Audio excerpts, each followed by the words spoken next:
esse apagamento da energia vital na infância, na adolescência a gente sabe que tem dois caminhos, né?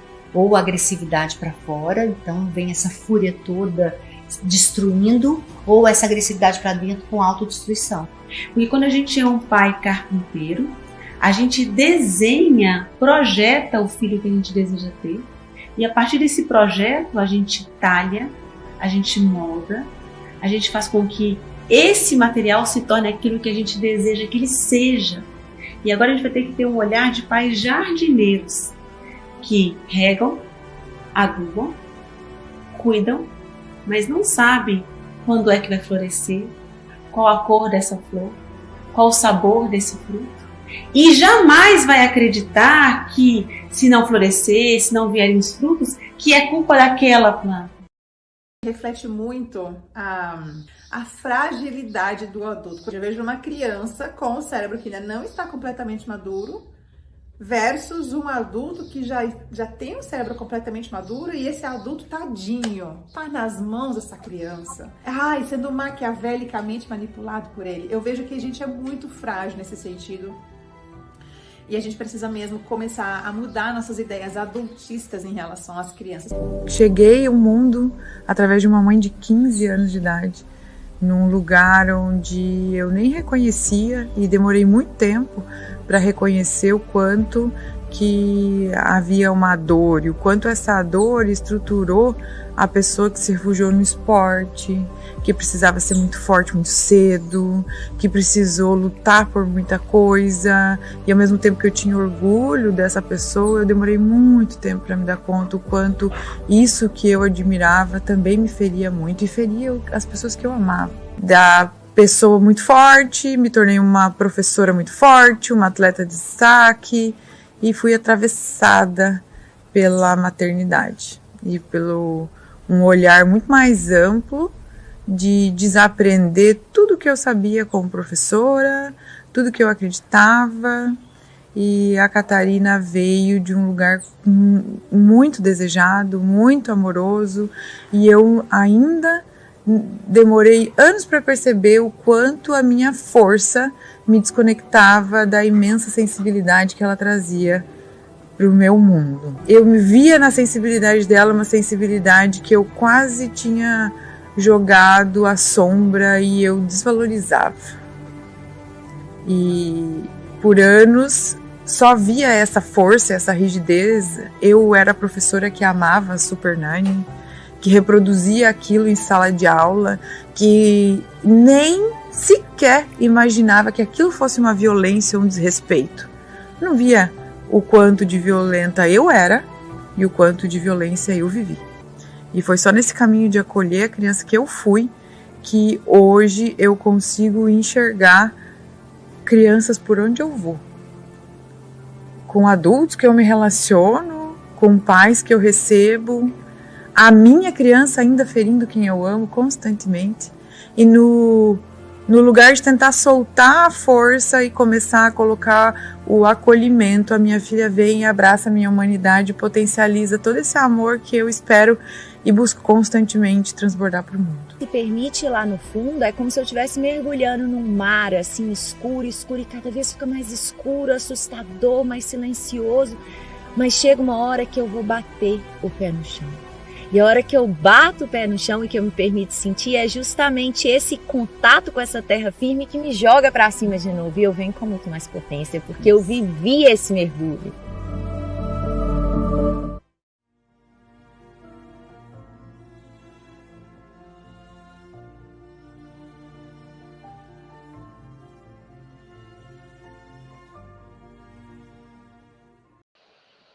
Olá! Muito boa noite! Que coisa boa estar aqui. Sejam todos bem-vindos e bem-vindas. E agora a gente queria compartilhar um pouquinho com vocês como é que a gente veio parar aqui. Por que a gente está aqui hoje conversando com vocês? Qual o motivo? Como é que a Flávia veio parar aqui? Como é que eu vim parar aqui? Por que a gente está falando sobre educação positiva aqui hoje?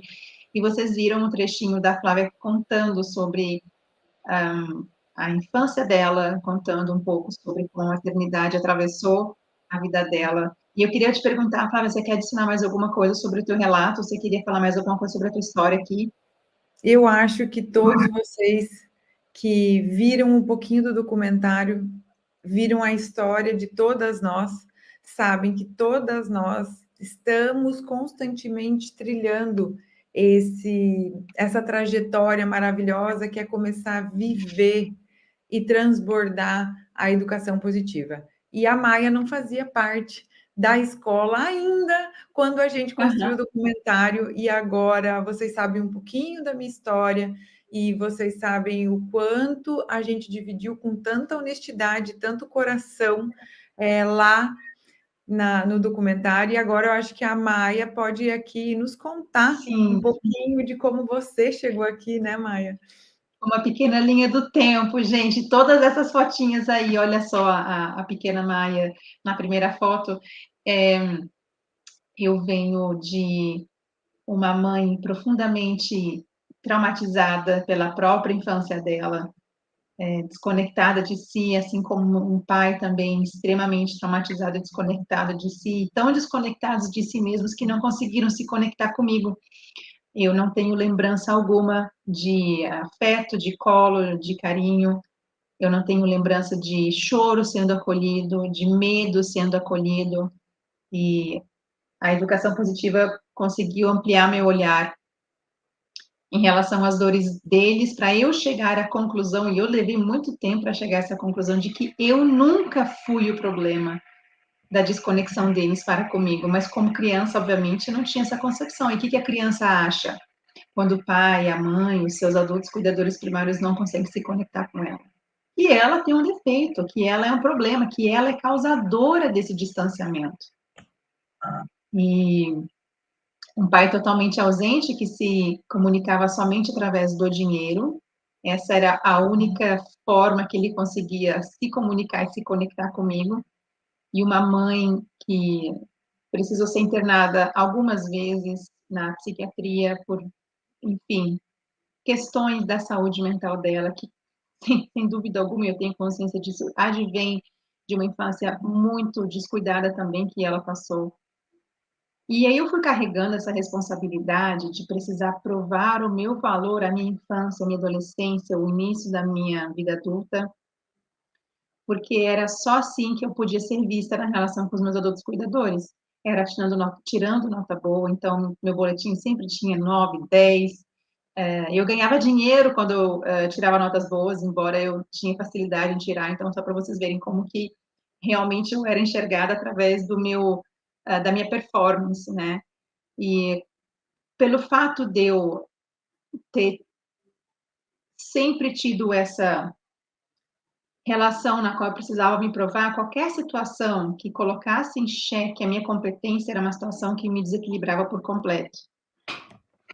Enfim, continuando essa breve linha do tempo, chego na adolescência, que é o segundo nascimento, né? Que é um momento onde a gente se reconecta com a pulsão da vida, onde tudo transborda ainda mais. E começa a acontecer uma desconexão muito grande, né? Na verdade, já existia, mas eu comecei a ativamente me desconectar ainda mais dos meus adultos cuidadores. De algum lugar, percebendo que não era justo o jeito que eu era tratada, que não era justo o jeito que eu era enxergada nessa relação. Mas o que me movimentava sempre era, ainda assim, a sensação de que o defeito estava dentro de mim, de que eu era o motivo dos meus pais talvez não conseguirem se conectar comigo. O erro estava dentro de mim. Eu não era digna, não era boa o suficiente, não era amorosa o suficiente, enfim, o defeito estava em mim. E aí a gente não sei se vocês conseguem ver muito bem, mas aí tem a terceira fotinha, que estou eu barrigudíssima, prestes a dar à luz ao meu primeiro filho, que é o Luca, que hoje tem 7 anos. E agora eu olho e acho linda, eu também acho ela muito dolorosa, porque eu não fui despertada para o respeito durante a minha gestação ou após o nascimento, imediatamente após o nascimento da minha criança. Eu perpetuei tudo aquilo que eu falei que eu não ia perpetuar nos anos iniciais do meu filho mais velho, principalmente. Eu li um livro, o único livro que eu li, porque eu achava que ia cair do céu, assim, a informação sobre como cuidar de um bebê, né? Ia cair do céu, a intuição bastaria para eu conseguir me conectar. E o único livro que eu li dava informações sobre tempo de mamada, sobre tempo de sono, que tinha que ter um roteiro, um horário, um cronograma, e a primeira mamada do meu filho foi calculada. Eu dei 5 minutos no peito, 5 minutos no outro, e aí tirei do peito, e aí depois de mais meia hora eu dei peito de novo. Enfim, meu filho já nasceu dentro de um regime totalitário, né? Eu já era general da vidinha dele a partir do momento em que ele começou a se alimentar de mim. Imagina, entrar no mundo com a sensação de que o alimento é escasso, de que não dá para contar com o alimento a qualquer momento, nessa escassez. E, enfim, esse bebê veio e eu sempre estive muito apaixonada por ele, mas eu não conseguia respeitá-lo de verdade, né? Então, eu achava que havia algum defeito com esse bebê que não dormia a noite inteira, achava que tinha um defeito nesse bebê que queria estar mamando o tempo todo, e eu precisava performar, né, gente? Eu precisava urgentemente voltar ao trabalho, então, com 2 meses, eu já voltei ao trabalho, eu tinha uma escola na época, esse bebê que se adaptasse à minha realidade, esse bebê que se ajustasse às minhas demandas. Foi assim que foi o início da vida da minha criança, do meu filho mais velho. E aí, a quarta fotinha que vocês estão vendo é meu filho mais velho e minha filha mais nova, o Luca e a Nina. Mais ou menos na época que eu consegui me conectar com esse universo aqui, eu já contei várias vezes, mas eu vou repetir brevemente aqui para vocês. O meu segundo puerpério foi difícil para mim, porque de repente eu me senti completamente imóvel diante do desafio que era ser mãe de 2. Então, além de eu não conseguir dormir direito à noite, eu estava me comportando como um monstro com as minhas crianças, eu tinha vergonha, não falava sobre isso com ninguém. Meu filho fez xixi na roupa de medo de mim. Eu deixava minha filha no quarto chorando para ela adormecer sozinha. Isso foram várias noites e também não funcionou, nem é para funcionar, inclusive, mas na época eu achava que era assim que tinha que fazer. Então, eu acho interessante que às vezes as pessoas falam assim: nossa, não, eu jamais faria uma coisa dessa, eu jamais deixaria meu filho chorando. Imagina que absurdo. Eu não fui essa mãe. Eu estava tão desconectada de mim que eu não percebia mesmo a violência que eu estava causando com as minhas crianças. E aí, nesse segundo puerpério, eu me via ali completamente no chão, no poço. Eu falava, não existe mãe pior do que eu, não existe, é impossível. Ninguém está fazendo tanta coisa errada com os próprios filhos do que eu, é impossível. E aí, um dia apareceu um conteúdo para mim no meu Instagram sobre esse universo da educação e fez muito sentido para mim, eu mergulhei com tudo, gente. Porque eu falo para vocês lá no meu Instagram também, né? A educação positiva salvou os meus filhos de mim mesma. E quando eu percebi que aquilo ali podia salvar as minhas crianças da minha violência, eu não questionei. Eu não pensei 2 vezes. Eu comprei livro, eu fiz curso, eu realmente mergulhei, porque eu precisava salvar as minhas crianças. Embora eu mesma fosse o perigo para elas, eu entendia que eu precisava me autorresponsabilizar. E 1 ano depois, mais ou menos, eu comecei, então, com o meu trabalho na internet. Aqui estou, 3 anos e meio depois, conversando com vocês. E se não fosse pelas minhas crianças, se não fosse pela, pelos pedidos deles, pelos chamados de socorro deles, que eles não desistiram de mim. Os meus filhos não desistiram de mim, graças a eles que eu estou aqui. Então, o meu trabalho é totalmente dedicado a eles. O meu livro eu escrevi dedicatória para eles. Tudo é graças aos meus filhos. Então, hoje eu estou aqui falando com vocês não de um lugar, de uma pessoa que sempre soube o que era se relacionar de maneira respeitosa e positiva. Pelo contrário, o começo foi totalmente conturbado e ainda estou nesse processo de aprendizado com as minhas crianças. E ainda é um processo de se conectar diariamente, porque os nossos traumas berram dentro de nós.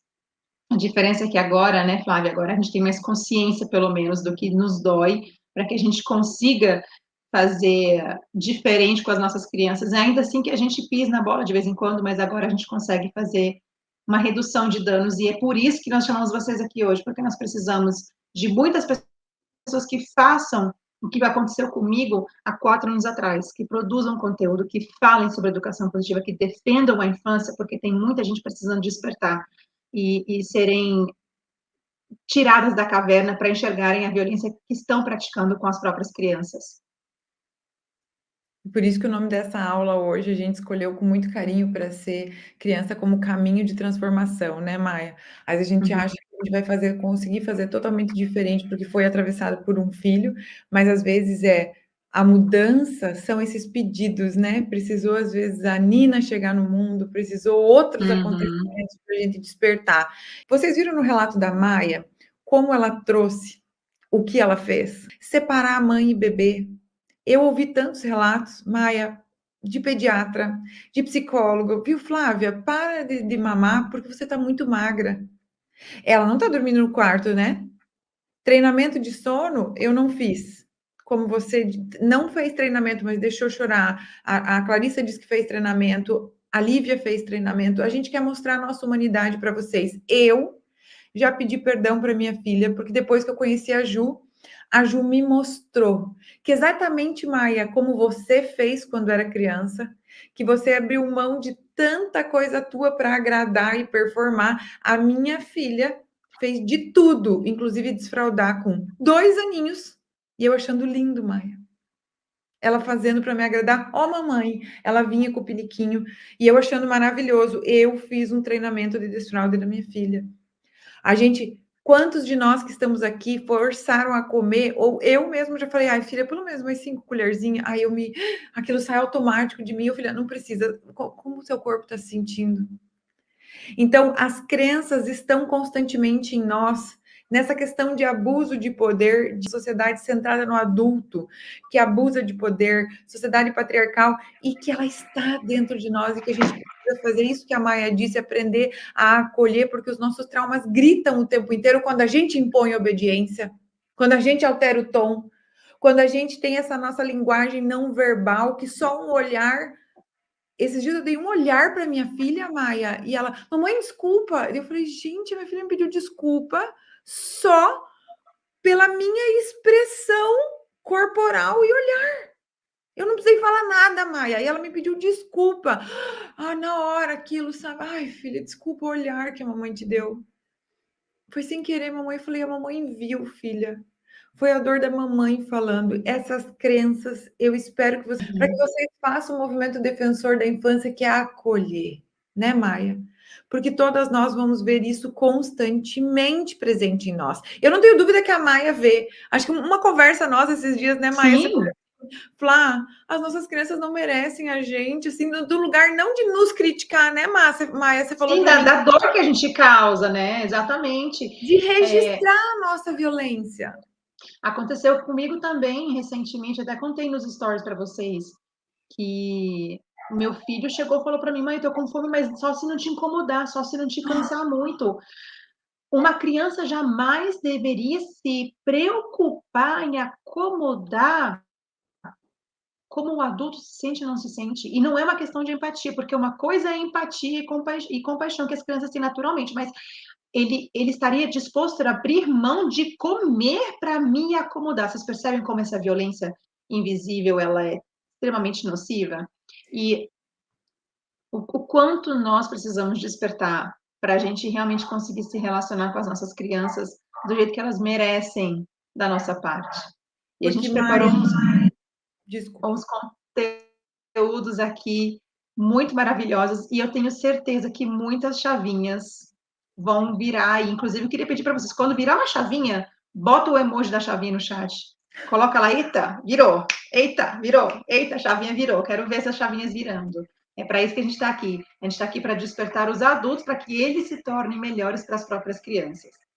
Porque o que mais tem, né, Maia, é dizer, ai, Maia, ele tá sendo cuidadoso com você, não querendo te incomodar. Epa, peraí. Vai ter muita gente nas redes sociais dizendo que tem problema, a criança tem que obedecer, o Luca tem que te obedecer. Você não ouviu? O que foi essa frase que a minha filha falou esses dias, Maia? Qual parte do não sei o que você não entendeu? Maia, a hora que ela falou isso, eu falei, eu não precisei nem pensar onde é que ela aprendeu isso. Com certeza a minha violência saiu de mim, porque ela tá me. As crianças são um potente espelho. Por isso que a gente acredita que elas são um caminho para a nossa transformação. E aí, quando a gente entende que a natureza humana e a ciência do desenvolvimento pode transformar o nosso olhar, a gente vai começar a entender que, ué, mas qual é o problema da Maia? A mãe dela estava doente, ela fez de tudo. Nossa, a Maia é super boazinha, super obediente, né, Maia? Não era uma filha perfeita? Nem incomodava, garanto. Como era, Maia? Nem Não incomodava? dá trabalho. Ah, não, ó. Gente, para vocês terem ideia, era assim, hoje eu vejo que a própria pessoa, né, da minha mãe, a própria criança da minha mãe, dentro dela, buscava uma maneira de também se validar pela própria performance. Só que eu me tornei o projeto de vida para ela se autovalidar. Então, era o troféuzinho. Gente, eu fiz aula de etiqueta, aula de hipismo, aula de piano, aula de saxofone, aula de inglês em tudo quanto é lugar. Eu fiz aula de balé, eu fiz aula de teatro, eu participei de Miss, de concurso de beleza. Então, e não era porque eu gostava, era porque eu era o troféu, eu precisava estar sempre brilhando, né? E aí a gente olha e pensa, nossa, que fofa, né? Ela faz tudo porque não tinha opção. Faz tudo porque não tinha voz, porque não era enxergada, porque não tinha outra opção a não ser correr atrás de realizar o sonho da própria mãe. E essa, gente, a Maia não fez isso quando criança racionalmente. Nenhum de nós fez isso quando criança de forma pensada. A natureza humana, o bebê humano é o único mamífero do planeta que nasce extremamente imaturo. Para passar no canal vaginal, esse bebezinho, ele nasce totalmente dependente, totalmente necessitando e confiando nessa pessoa em que ele habitou. Então, quando a gente imagina um ser humano, eu quero que vocês se imaginem, não pensem nos filhos de vocês, mas pensem em vocês. Quando o ser humano, ele chega no mundo, ele já viveu o mundo dentro de uma mulher, da sua mãe. E esse mundo emocional, esse mundo bioquímico, porque a ciência do desenvolvimento humano nos traz isso, porque tudo que a nossa mãe viveu emocionalmente interferia no sistema imunológico dela, em toda a descarga hormonal dela, em todos os nutrientes que ela estava ingerindo, tudo interferia diretamente no crescimento e desenvolvimento de um bebê.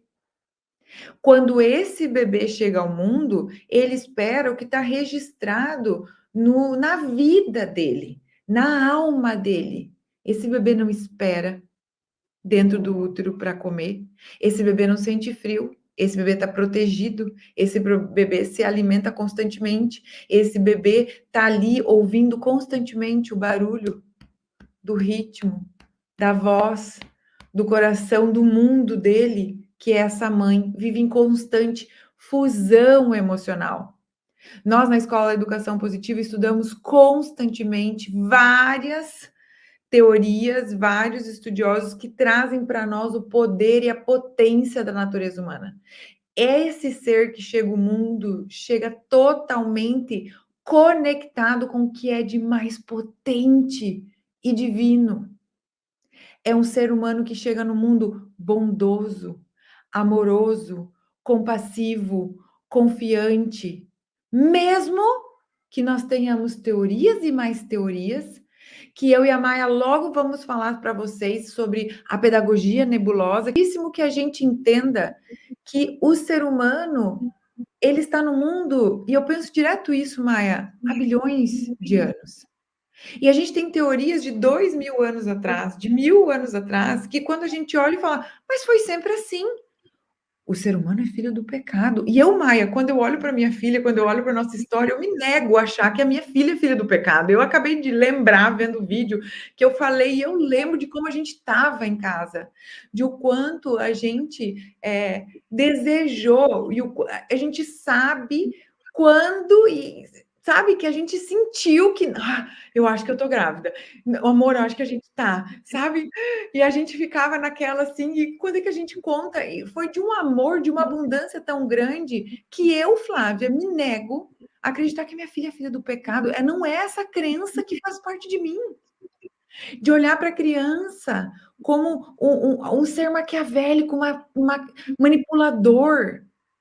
E a ciência do desenvolvimento humano, que é isso que a gente estuda incansavelmente na escola, para mostrar para todos os profissionais que foram vistos como seres manipuladores, que controlam os pais, que dominam os pais, que tiveram e viveram opressão e que hoje, por mais que a gente estude, eu honro a Nadine Buck-Harris, porque é uma das estudiosas que a gente estuda na escola e que ela traz num mal profundo tão grande as nossas feridas, que por mais que a gente estude, eu como professora, Maia, pedagoga também, Ju como pediatra, Clarissa como psicóloga, a Lívia como uma pessoa que saiu da engenharia, foi uma transição de carreira, foi para o treinamento de sono, fez a maior transição de carreira dela, de sair desse treinamento de sono violento e entrar para a educação positiva. A gente, por mais que tenha contato com algumas coisas, sabe o que eu sinto, Maia? O nosso trabalho mexe com ferida das pessoas. E a partir do momento que mexe com a ferida das pessoas, a gente traz o que a ciência mostra, que a partir do momento que... O quê? A Maia tá lá, uma moça, Maia com sobrenome estranho, diferente, que eu nem sei falar, e ela fica falando que eu não posso bater na criança, que eu não posso mais fazer tudo que fizeram comigo, eu sinto uma inadequação, e eu também sinto uma vergonha pelo que eu faço, e nisso eu falo... A Maia é o problema. Porque antes eu achava que o meu filho era o problema, assim como olharam para mim. E isso gera barreiras tão grandes que mesmo eu sendo um profissional que estuda muito, por isso que eu digo, Maia, sabe aquela orientação que você recebeu ou que você já deu de um profissional? Se você pedir para ele por inscrito, ele não te dá. Sabe por quê? Porque ele sabe que é antiético. Porque ele sabe que aquilo não é real. O que eu pedi para um pediatra, então escreve aí a orientação, é para eu desmamar a minha filha em 1 aninho, porque eu estou muito magra. Essa é a sua orientação? Você pode me dar por escrito? Não, eu só quis dizer que... É a dor dele, a experiência dele. Eu fiz isso. Eu, quando comecei nesse mundo, eu adorava uma ferramenta, Maia, porque A gente para facilitar, né? Um atalho. eu podia ser obediente. Eu podia ter ferramenta 1. Aquela ferramenta não dá, então eu vou usar outra ferramenta, porque tal ferramenta vai me ajudar. Tal ferramenta eu consigo da minha filha o que eu quero. Uhum. Eu não olho para minha filha, eu não sinto a minha filha que está me trazendo a oportunidade de me conectar com o que é mais sagrado, porque todas as crianças chegam conectadas com o ser humano. E aí, Maia, você tem uma analogia linda, né? Vamos falar, então, sobre... Justamente a Flávia estava falando, né? Que por causa da pedagogia nebulosa, e eu acho que a gente não vai ter tempo de falar sobre a pedagogia, mas só para vocês entenderem, sobre a pedagogia nebulosa, mas só para vocês entenderem que o fato de hoje a nossa sociedade normalizar a violência contra crianças não é uma coisa que aconteceu do nada. Tem todo um processo histórico que advém da pedagogia nebulosa, que vê a criança que nasce como um ser propenso aos pecados, ao mau caminho, e que o papel do professor e do pai e da mãe é de fazer e de salvar a alma daquela criança. E aí qualquer meio é válido, inclusive e principalmente a violência. Afinal das contas, conforme a pedagogia nebulosa, a criança nasce devedora aos seus pais, afinal eles deram a vida, mas essa criança nem pediu para nascer, né? Enfim. E o que acontece é que estamos tão inseridos nessa sociedade violenta que a gente nem percebe mais.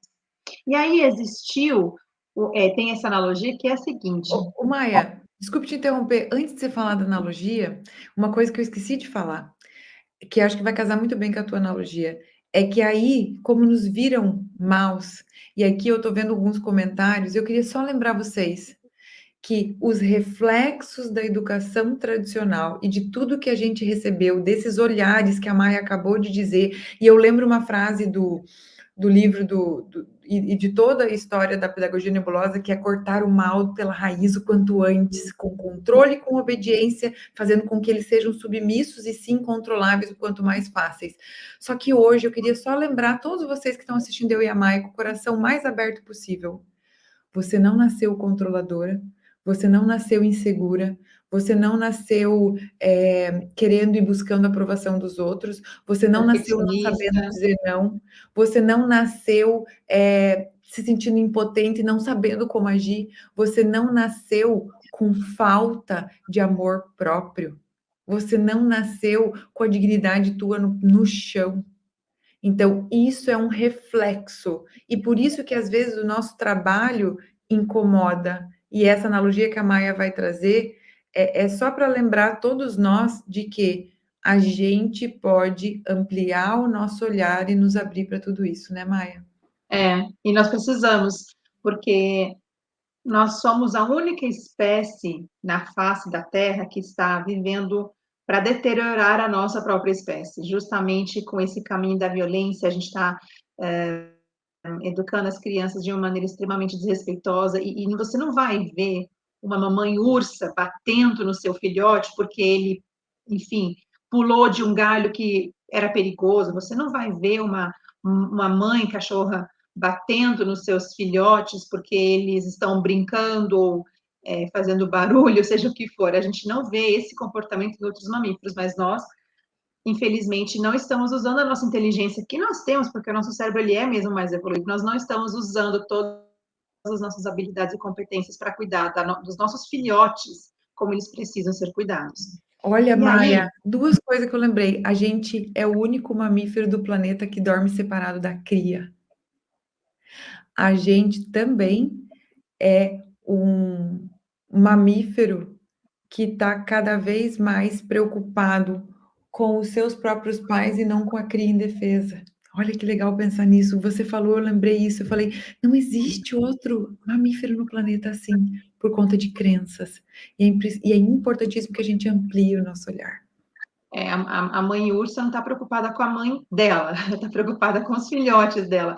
E outra coisa também importante de ser falado é que de todas as espécies que existem no planeta Terra, a nossa é a que tem a infância mais longa de todas. E ainda assim a gente acha que a infância é uma transição para a vida adulta. Não, a infância é o momento por si só. E a criança precisa vivenciar esse momento com todo o amparo e acolhimento possível para ela crescer nutrida e ter saúde emocional, psicológica e fisiológica. E agora, indo para essa analogia, é a seguinte: dois peixes estão nadando, e aí chega um peixe mais velho e pergunta assim: e aí, gente, como é que tá a água hoje? E aí esses dois peixes continuam nadando, e daqui a pouco um olha para o outro e diz assim: de que água? Água? O que ele está falando? Como assim? O que é água? E essa analogia é para a gente perceber que se você nasce e cresce imerso em um meio de violência, você vai estar tão acostumado que você nem vai saber diferenciar. E aí vocês percebem como é urgente que os adultos, que os educadores parentais se multipliquem exponencialmente para fazer esse chamado e falar assim: amor, você está imerso nessa água desde que você nasceu. E agora a gente precisa olhar para esse meio e entender como ele influencia a maneira como você age, e entender a maneira como você está tratando as suas crianças por causa desse meio no qual você nasceu. Não dá mais para fazer de conta que está tudo bem com essa violência. Nós precisamos de defensores da infância que se pronunciem pelas crianças, porque as crianças não saberão se defender da violência que elas vivenciam. Para onde essa criança vai fugir? Porque se eu, Maia, adulta que sou, estou num relacionamento abusivo, eu tenho o poder de sair desse relacionamento, de não estar mais com essa pessoa. A criança vai para onde, gente? E eu falo direto, para muitas crianças, o primeiro relacionamento abusivo é com os próprios pais. Então, a gente percebe que o trabalho do educador parental, ele vem para salvar a infância, não de um lugar de apontar o dedo para os pais, porque eles também estão imersos nesse sistema violento, mas de apoiar e mostrar embasamento científico, embasamento das pesquisas que vêm acontecendo com muita potência em relação a isso. né? E aí eu quero falar para vocês agora um pouquinho sobre uma das coisas que embasa o nosso trabalho na escola da educação positiva e que embasa o meu trabalho como um todo, né? Quem me acompanha já ouviu, inclusive, essa explicação e é muito importante, gente, que vocês escutem essa explicação com muita, muita atenção, tá? Para a gente entender o porquê que a violência detona a vida da criança e o seu futuro.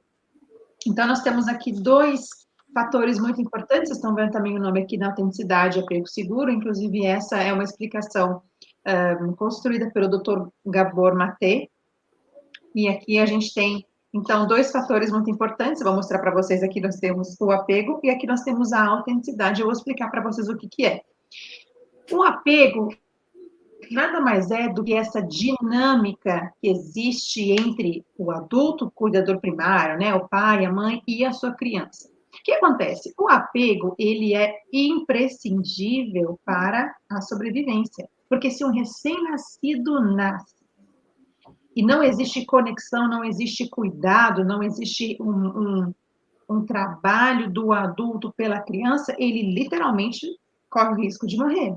Se não existir um adulto que está olhando para a criança, e não acontece esse caminho do apego, esse ser humaninho que acaba de nascer, ele corre o risco de morrer. Então, o apego, ele é necessário por uma questão de vida ou morte, e isso faz parte da nossa evolução como espécie também. Não é à toa que o bebê nasce tão irresistível, com um cheirinho que a gente fica...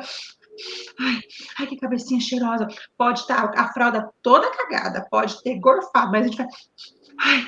Ai, cheirinho bom da cabeça. Não é à toa que o bebê tem esse cheiro irresistível. Não é à toa que ele tem as proporções do rosto construídas de um jeito que a gente fica assim, vidrado, olhando para a nossa cria. Só falta lamber, literalmente, a nossa cria, né? Isso, essa é toda uma construção maravilhosa, né, evolucionista da nossa espécie, para garantir que eu sou irresistível, mamãe e papai, então vocês vão ter que cuidar de mim, para garantir a sobrevivência da nossa espécie. Vocês estão entendendo?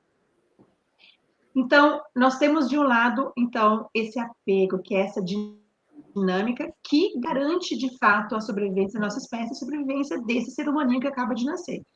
Esse é um dos fatores imprescindíveis para que o ser cresça e prospere. O outro fator, e é aqui que o bicho pega, gente, é a autenticidade, que nada mais é do que o teu verdadeiro eu. Todos nós nascemos com uma autenticidade, todos nós temos um jeito de ser que a gente vai desenvolver também ao longo da nossa vida. E a grande questão aqui é a seguinte: essas duas coisas são necessárias para crescermos com saúde emocional. Mas o que acontece nessa nossa dinâmica e na nossa sociedade, né, que está imersa no trauma e na violência e não percebe, igual aqueles dois peixinhos, o que acontece é que a gente não está conectado com o que realmente é importante para a criança por causa das nossas próprias dores, a gente continua olhando para o que fere em nós e a gente não consegue olhar para o que acontece com a criança, para as necessidades da criança. Então, esse bebê nasce e ele cresce, daqui a pouco está lá com seus 2 anos, que a gente batizou terrivelmente de Terrible Two, de um lugar de muita falta de apreço pela infância, que a gente fala isso. E aí essa criança com seus 2 anos está lá desenvolvendo a sua identidade, a sua autonomia, de quem ela é, separando um pouco dessa ultra conexão com seus adultos cuidadores, principalmente da mãe, e aí essa criança, de repente, não gosta mais das mesmas coisas que seus adultos cuidadores gostam. E aí o que acontece? Quando essa criança se manifesta e chora, por exemplo, então ela está ali construindo uma torre, e essa torre desaba, e essa criança de 2 aninhos fica nervosa, pega o bloco e joga no chão. E aí a mãe, o pai, o adulto cuidador chega e fala assim: não pode fazer isso, que feio! Tá errado fazer isso, que coisa feia, menino! Vai ficar jogando as coisas, aí vai dar aquele tapinha ardido na mão de adestramento, né? Que a gente sempre ouve falar que um tapinha não dói, mas dói, estraçalha o coração da criança. O que a criança aprendeu nesse momento? Quando eu sou autêntico, quando eu demonstro o que eu estou sentindo, o meu adulto cuidador se afasta de mim. Lembra que eu falei para vocês mais cedo que esse apego é necessário para a sobrevivência? essa criança, inconscientemente, ela entra em desespero dentro do coração dela, porque ela percebe que quando eu demonstro o que eu sinto, meu adulto cuidador se afasta de mim. Eu causei esse afastamento. Deixa eu tirar um pedacinho aqui, então, porque eu percebi que isso daqui afasta meu adulto cuidador. Então, deixa eu jogar isso aqui fora, porque eu não posso correr o risco do meu adulto se afastar de mim. E aí, essa criança, de repente, talvez demonstra uma timidez. E aí, o adulto e o cuidador, o pai e a mãe, começam a falar assim: não, larga de ser bicho do mato. Que bobeira, não. E fica empurrando a criança para brincar com os outros no parquinho. Empurra a criança para fazer apresentação na escola, para fazer plateia para os adultos, né? Para fazer showzinho para os adultos, fica empurrando. Não, você tem que fazer, você tem que dar conta. Sai da barra da mãe. Opa, tem um defeito em mim. Deixa eu arrancar mais esse pedacinho. Nossa, você é muito desorganizada. Nossa, você está engordando muito. Nossa, você é muito briguenta. Nossa, você é muito raiventa. Nossa, você é uma burra, você não estuda direito. Nossa, que letra horrorosa, que escreve direito, escreve com capricho. Vai emprestar os brinquedos para sua irmã, para o seu irmão, larga de ser egoísta. Vai arrumar seu quarto, larga de ser porco. E, enfim, a gente começa a ter essas falas que a criança vai absorvendo, mas ela não percebe, ela não entende, e ela nem pode fazer isso, que o problema não é ela. E ela vai cortando os pedacinhos de quem ela é, dessa autenticidade dela, para acomodar isso daqui, que é o apego sem o qual ela não pode sobreviver. Ela abre mão da própria autenticidade para garantir que esses adultos não se afastem dela. E ela vai se encaixotando nesse espaço minúsculo que resta. Afinal das contas, o problema não é ela, né? Desculpa, o problema não são os pais. O problema sou eu. Como diz Ivone Laborda, quando vivemos criticando nossas crianças, ela não deixa de nos amar, ela deixa amar a si própria. E é exatamente isso que acontece. Eu tenho certeza que só de eu ter feito esse relato aqui para vocês, vocês se identificaram. Vocês começaram a pensar nas dores de vocês, começaram a pensar nas coisas que vocês ouviram, nas inverdades que foram proferidas sobre vocês, porque vocês não são essas coisas aqui. Vocês não são defeituosos e defeituosas, mas vocês também, como crianças, não tinham habilidade emocional, maturidade emocional para se blindarem disso. Você jamais, como criança, poderia escolher se posicionar por si, porque você correria o risco de perder a proteção e a conexão com seu adulto cuidador. E aí agora, o nosso trabalho é olhar para essa infância, olhar para as crianças e perceberem, e a Flávia falou isso lindamente agora há pouco, elas nascem prontas, gente. Eu vou falar um negócio para vocês aqui que vai doer um pouco, é só a gente não estragar, de verdade. A gente precisa parar de achar que a criança tem que ser adestrada, tem que ser domada, com recompensazinha, com castigozinho. Senta na cadeira lá para pensar uns 10 minutos, faz o tempo por idade. Tem 2 anos, fica 2 minutos na cadeira. Tem 3 anos, fica 3 minutos na cadeira.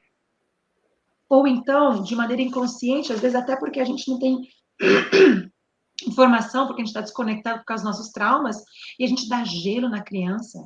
A gente ignora a criança, não vou conversar com você, ou então chega com esse discurso de, não, eu estou muito triste com o que você fez. Gente, como é que vocês acham que a criança carrega essa frase? Eu sou o motivo da infelicidade do meu adulto cuidador. Que péssima pessoa eu devo ser. Que terrível eu devo ser. Que errada eu devo ser. Vocês percebem? Quando a gente fala para vocês que educadores parentais salvam vidas, eles literalmente salvam vidas, gente. Porque o que a nossa sociedade ensina é fazer isso daqui, ó. É isso daqui. É descarregar a nossa raiva na criança, é podar ela para que ela se encaixe nos padrões, é criá-la de um jeito, adestrá-la de um jeito, e eu acho tão perturbador, quando eu falo assim, gente, existem coisas que são adestramento. Aí você vai lá dar um elogiozinho, quando a criança se comporta bem, você está dando petisco. Aí a pessoa pergunta para mim assim, qual o problema de fazer isso? A gente está tão imerso no trauma e na violência, que quando eu falo adestramento, a pessoa não vê problema em estar adestrando a própria criança. A gente não está lidando com pet. E nem com pet, tem muitas práticas que nem com cachorro, com animais não se praticam mais, mas com as crianças, sim. Não se bate em idoso, não se bate em mulher, não se pode bater em pessoas da comunidade LGBT. Existe todo um trabalho contra isso, embora ainda aconteça. Contra a criança também é crime, mas é a única violência validada pela sociedade. Só que a violência vai para além dos castigos físicos, porque as palavras machucam o tanto quanto. E como nós precisamos urgentemente despertar a sociedade e as famílias para elas perceberem que a responsabilidade está na nossa mão. Não tem como terceirizar isso, não. Não é a escola que vai fazer. Ah, trabalho de autoestima na escola. Desculpa, gente. O caramba. A autoestima, a criança já nasce com ela, só que a gente destrói. A autoconfiança, a criança já nasce com ela, só que a gente vai lá e destrói. A criança nasce pronta. O que a gente precisa fazer é mostrar para os adultos. Não destrói, não rasga, não esmiuça, não poda, não faz isso, não castra essa criança, porque ela já está perfeita do jeito que ela é. Somos nós que precisamos mudar urgentemente. E a Flávia agora vai falar um pouquinho com vocês sobre a próxima temática, vai falar um pouquinho sobre justamente o senso comum, que é essa questão que a gente estava falando sobre como os dois peixinhos estão nadando e não estão percebendo, porque o senso comum está ali, a gente está mergulhado nele.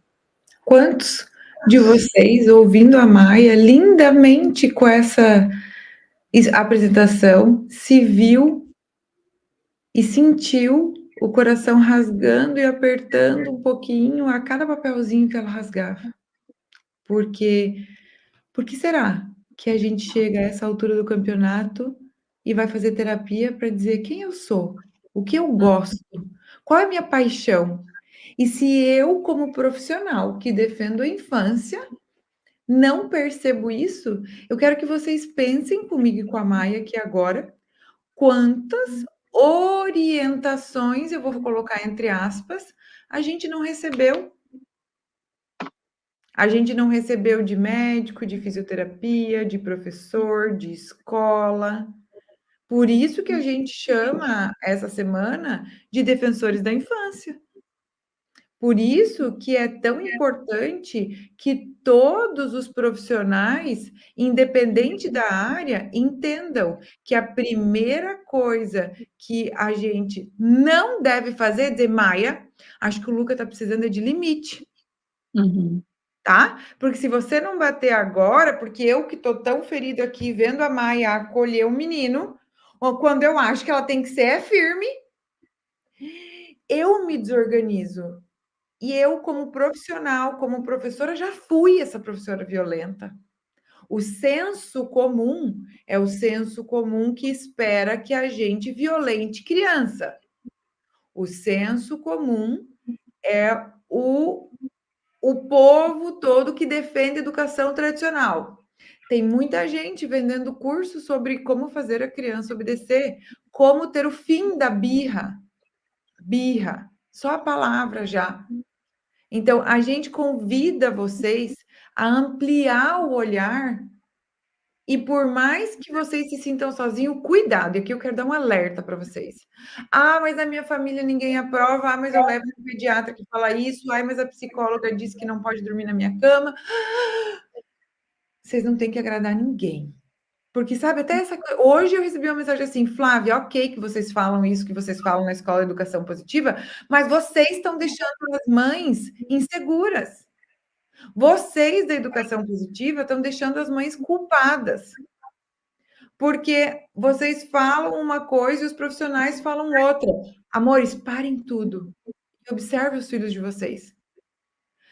Vocês já pararam para pensar que criança que nunca acordou de madrugada, que nunca buscou os pais para ser segurança? Sério mesmo que se a gente parar agora e colocar a mão no coração, a gente não vai lembrar aonde a gente sonhava em estar numa noite morrendo de medo? Existem inúmeros profissionais ferindo crianças. De todas as áreas. Na escola a gente tem profissionais formados de todas as áreas. Mães que mudaram totalmente a sua própria profissão para trazer um novo olhar e para levar isso para frente. Porque o autoritarismo que a Maia falou, o abuso do poder, o patriarcado negam a ciência. Gente, a ciência do desenvolvimento humano, por exemplo, a base da escola da educação positiva que a Maia falou ali, que é o apego seguro, não é uma teoria do ano passado, não é uma teoria de 10 anos atrás. Gente, não é uma teoria de 30 anos atrás. É uma teoria que tem mais de 70 anos. Então, assim, 80, acho, né? Não sei, não sou boa em matemática. É de 1952 que o Olha. que John Bowlby publicou. Ah, é porque performance, né, amiga? Performance, né? A pequena Maia aqui, como o modus operandi é isso, é sempre memorizar as coisas e daí a gente vai aprendendo com isso. E aí o senso comum, Maia, hoje eu coloquei nos meus stories, assim, que eu vi comentários aqui, amores. E agora eu já errei muito, eu tô nessa live e tô me sentindo mal. A educação positiva, gente, registrem isso que eu tô falando para vocês. Informação não é julgamento. Tudo bem, inicialmente, você defender e achar que a educação positiva que está te causando o que você está sentindo, a educação positiva está dizendo assim, ó, tem outro caminho. Você pode se defender se sentindo culpada, achando que eu e a Maia somos as sobrecarregadoras de mãe e estamos culpando, mas lembra de uma frase dita e repetida pela minha terapeuta que eu amo, que ela fala, onde tem culpa tem escolha. E se você sentiu alguma culpa nessa aula, saiba que a culpa te sinaliza um momento em que você, abraçada no senso comum, ultrapassou o limite de alguém, machucou alguém, e o teu corpo te mostra, e você vai precisar acolher. E eu queria convidar vocês para parar de lutar. Eu me controlo, controlo e explodo. Eu luto, luto, luto contra a minha dor. Para, gente, o patriarcado já tem batalhas demais. Vamos aprender a se acolher. Porque a partir do momento que eu tenho compaixão com a realidade real da criança que eu fui, a Maia contou a história delas. Vocês viram um pedacinho da minha história. Gente, vocês conhecem uma criança de 15 anos? Agora você imagina essa criança de 15 anos, que é uma adolescente, sendo mãe. Eu tenho consciência de que eu não recebi muito do que eu precisava. E isso não é um julgamento, essa aula não é um julgamento à mãe da Maia, nem à minha mãe. Isso é uma questão da gente começar a convidar vocês a deixar de lado a dívida que a Maia trouxe, contou para vocês, que vem da pedagogia nebulosa, de que a gente não deve nada para ninguém. E que essa crença fica embutida em nós. E a gente fica lá olhando para os nossos pais e as nossas crianças esperando por nós, seja olhando e por olhando para os nossos pais, né, Maia? Eu morrendo de raiva da minha mãe, eu vou fazer tudo diferente da minha mãe, e aí, na segunda página, eu tô fazendo igualzinho. Ou tô repetindo um padrão. Ou não tô mais batendo, mas aqui, levanta a mão, quem pratica inúmeras violências invisíveis. Que seja aquela olhada de reprovação, que seja, mamãe, eu preciso te falar uma coisa que você não vai gostar, eu tô com fome. Minha filha falou isso pra mim, mãe. Por que que ela achou que eu não ia gostar? É porque o meu corpo, a minha forma, a minha... Ai, Catarina, sério? Você estava quase dormindo, por que que você não jantou? Mostra para ela que uma necessidade dela é incômoda para mim. Que a nossa batalha, eu, Flávia, com 40 anos, mas totalmente imatura dentro de mim, tem uma guerra de necessidades com a minha filha. Mas eu posso suprir minhas necessidades ligando para a mãe dizendo, mãe, você me ajuda? Eu posso estar aqui na Semana dos Defensores da Infância dizendo, qual é a saída, gente? Por amor de Deus, me ajudem. Eu quero ser uma mãe melhor. E para ser uma mãe melhor, eu posso ser uma profissional melhor. Sim, só será uma profissional melhor quando de dentro da tua casa flui isso. E para mim ficou cada vez mais nítido quando a gente gravou com a Chefali, né, Maia? A Chefali comprovou tudo que a gente trabalha na escola. A gente só ficava assim... Ai, nada foi muito novidade para nós, né, Maia? Porque a gente estava assim, isso, yes, o tempo inteiro, é Para mim era isso. melhor que gol da seleção. Toda vez que ela falava, eu, yes! Porque, não sei se você, só para quem não conhece, né, Flávia, a doutora Shefali Tsabary é uma psicóloga que trabalha nos Estados Unidos e ela é a maior referência em parentalidade consciente do mundo e professora convidada da nós pós-graduação, e nós gravamos a aula com ela, e tudo que ela falava, eu olhava para a tela, para a cara da Flávia, e eu e ela, assim, sim, sim, tudo que essa maior referência do mundo dizia, casava e batia com os princípios do trabalho da nossa escola. Então, a Flávia disse uma coisa muito importante, claro que vai doer. Gente, vocês não acham que dói na gente? Vocês não Com que acham que dói na frequência, gente? Maia? Não, Todo gente. dia. Hoje, quantos dias sendo respeitosa 100% com os nossos filhos? Todo dia eu tenho que recomeçar esse ciclo, gente. Mas uma coisa que eu quero que vocês escutem aqui, que vocês saibam, vocês não precisam. Primeiro, que o lugar da perfeição não existe. Alice Miller fala que o lugar da perfeição não está disponível para nós. É uma ilusão acharmos que podemos alcançar a perfeição. Esse lugar não existe. A gente está se candidatando para uma vaga inexistente. E Quando a sabe o gente que eu está acho pensando. disso, Maia? Quando eu estou buscando essa perfeição, eu estou de novo na palavra que você usou, na performance focada totalmente Na em mim. performance, Olha a exatamente. mãe que eu sou, olha aí. E quando eu estou tentando ser uma mãe perfeita, que não é o que a educação positiva traz.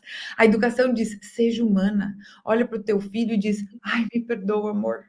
A mamãe te mostrou com o meu corpo que você estava me incomodando, me pedindo comida. Tu me perdoa por isso? Sempre que tu tiver com fome, tu pode me pedir, porque, gente, pensem, se a minha filha não pedir comida para mim, para quem que ela pode pedir? Porque eu posso ligar para a Maia quando eu tiver minha necessidade não atendida, ou qualquer outra coisa, depois que minha filha dormiu, tô aqui, ó, minha filha tá com o pai e eu tô podendo fazer outras coisas porque eu sou adulta e tenho esses recursos. A minha criança não, o Luke e a Nina não, os teus filhos não. Porque eles dependem 100% de vocês.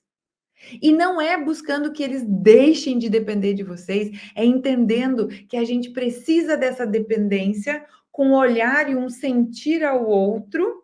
Porque até, Maia, é legal você trazer isso, eu buscar a perfeição da Alice Miller. E quando eu estou performando com ferramentas, eu também estou de frente para ferramentas e de costas para os meus filhos, porque eu não estou sentindo eles. Gente, deixa eu contar uma coisa para vocês. Gente, vocês sabem que a Maia vem para minha casa? Deixa eu contar, eu comprei um curso de um marketing online aí que ensina 15 ferramentas para ser amiga da Maia. Tu não ia... Ai, que horror! Maia, tu não ia se sentir usada? Ou tipo, quê? A Flávia usou tal ferramenta para ser minha amiga? Tu não ia sentir? Como você ia se sentir, Maia? Não, é falso, né? Que falsidade não existe, e, na verdade, um esforço de se conectar organicamente. Não, eu vou usar meios para conseguir te conquistar, né? Que ainda, se a gente for colocar na escala do desrespeito, ainda não é tão grave quanto você fazer um curso para você aprender a subordinar a tua criança com 15 ferramentas, com 30 ferramentas, com 50 ferramentas, seja lá quanto for. Ah, não, termômetro do comportamento, não sei do que. Ah, não, isso, vamos usar um monte de ferramenta para a gente atestar nossas crianças, para elas serem quietinhas, não darem trabalho, bonitinhas, escreverem bonitinho, vestirem só a roupa que a gente gosta, tá sempre combinando. E eu não me senti uma péssima mãe, porque meço a minha performance através do comportamento das nossas crianças. E eu vou falar um negócio para vocês aqui. O resultado da educação positiva não se vê pelo comportamento da criança, é pelo comportamento do adulto.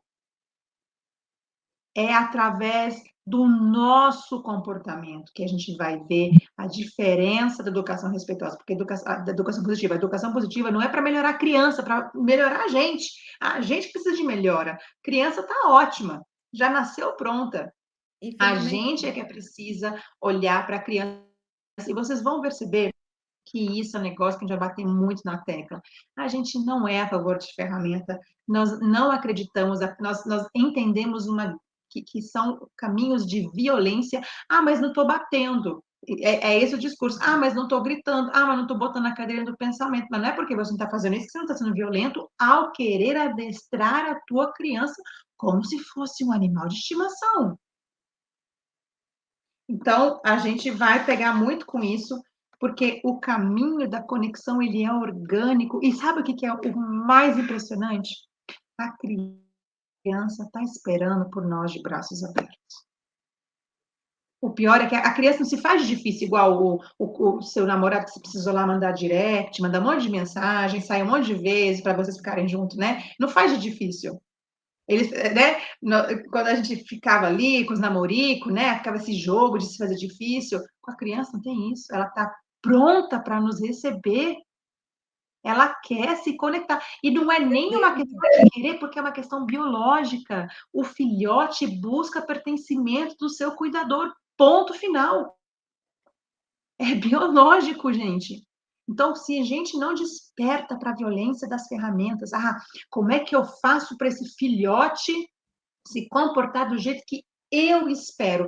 Eu estou colocando um ser humano que não tem como se defender da minha manipulação, um ser humano que não tem maturidade cerebral ainda, cognitiva ainda, um ser humano que é totalmente dependente de mim. Olha a situação que a gente coloca as nossas crianças. Porque somos tão frágeis, né? Nossa, eu estou sendo manipulado por esse bebê que está chorando muito. Esse bebê está me manipulando. Coitada de mim, coitado de mim. Mas olha o que a gente faz. Esse ser humano já é dependente nosso, mas isso não basta. A gente quer que esse ser humano seja dependente, subordinado o resto da nossa vida. E ele não tem como se defender disso. Isso que é o pior, porque numa relação de adulto, igual a Flávia falou, a gente tem recurso, mas a criança não tem. Como é que ela vai se defender do nosso abuso? Como é que ela vai falar? Eu não gosto quando você fala assim comigo, mamãe. Se eu falasse uma coisa dessa, o que eu ouvia é: eu vou arrancar os dentes da tua boca.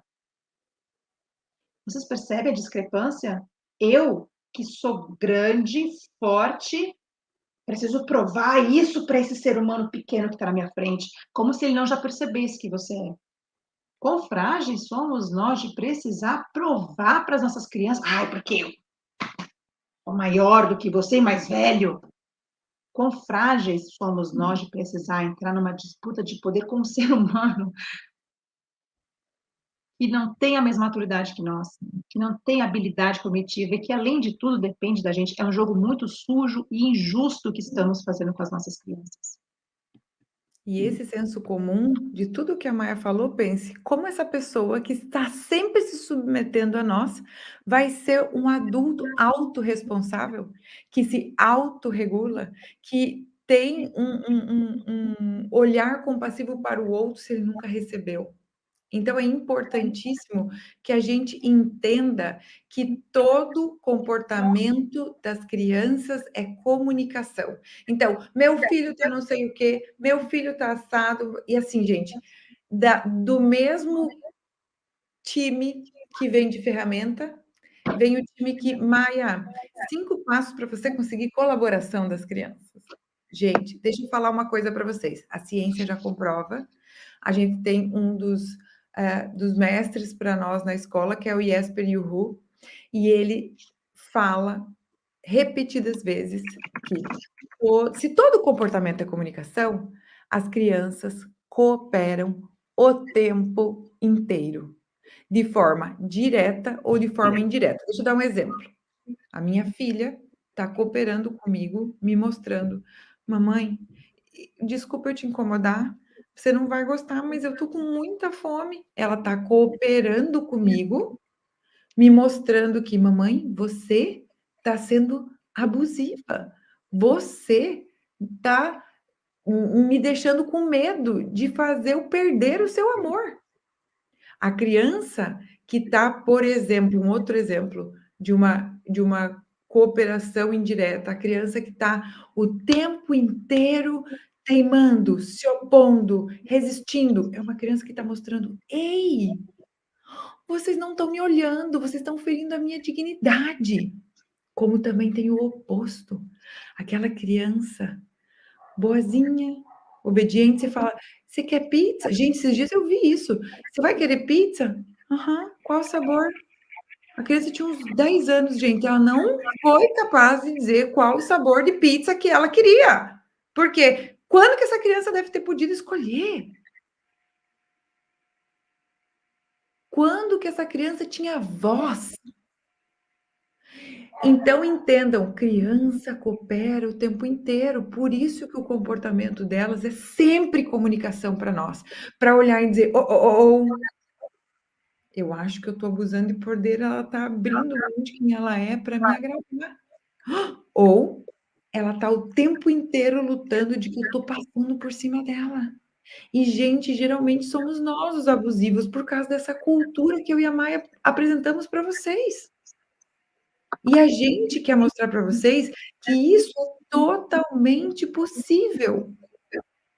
Totalmente possível de sempre tirar o óculos. Eu vou convidar vocês todos. Quem aqui está disponível para tirar o óculos? Sabe qual é o óculos? O óculos da educação tradicional. Que no primeiro comportamento é Maia, mas o Luca não está comendo bem na hora da refeição. Você tira esse óculos, Maia, que vai olhar para o Luca, que está pedindo para comer, mas não quer incomodar a mamãe, e dizer assim: Maia, mas se ele tivesse sentado e ficado quieto à mesa e comido tudo, ele não tinha te incomodado à noite.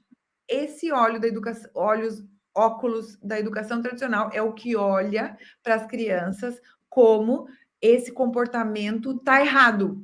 Ele precisa ser moldado. Ele precisa ser manipulado, ele precisa ser coagido, ele precisa ser cortado. Não.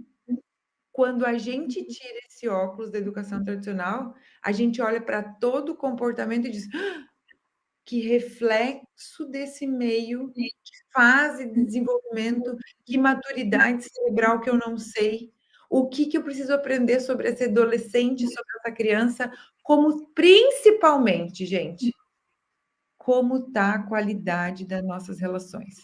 Qual dinâmica familiar essa criança está observando? Porque, gente, o que a gente fala não tem tanto valor, porque o que a gente fala tão alto que as crianças nem escutam o que a gente diz.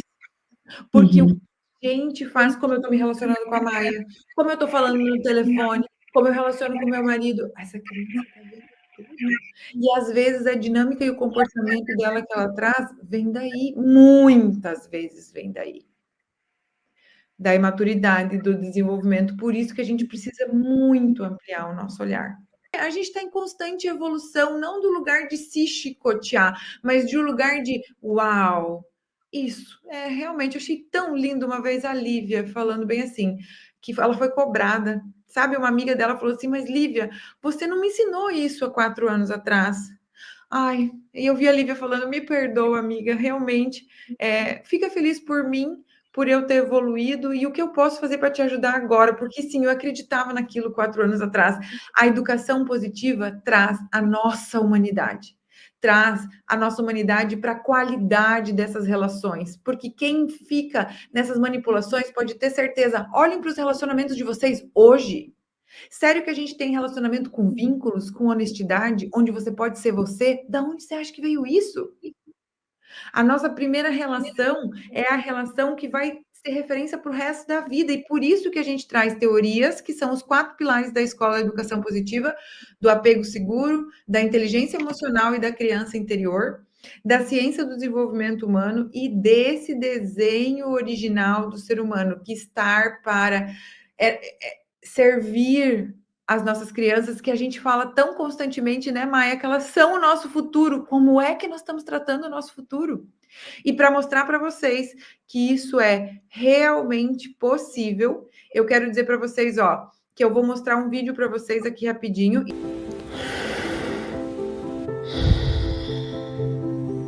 Dói. Sentir as consequências da educação tradicional dói. Quanto tivemos que suportar para cumprir as idealizações irrealistas desse sistema perverso, que nos limita tanto, que nos fere e fere quem amamos.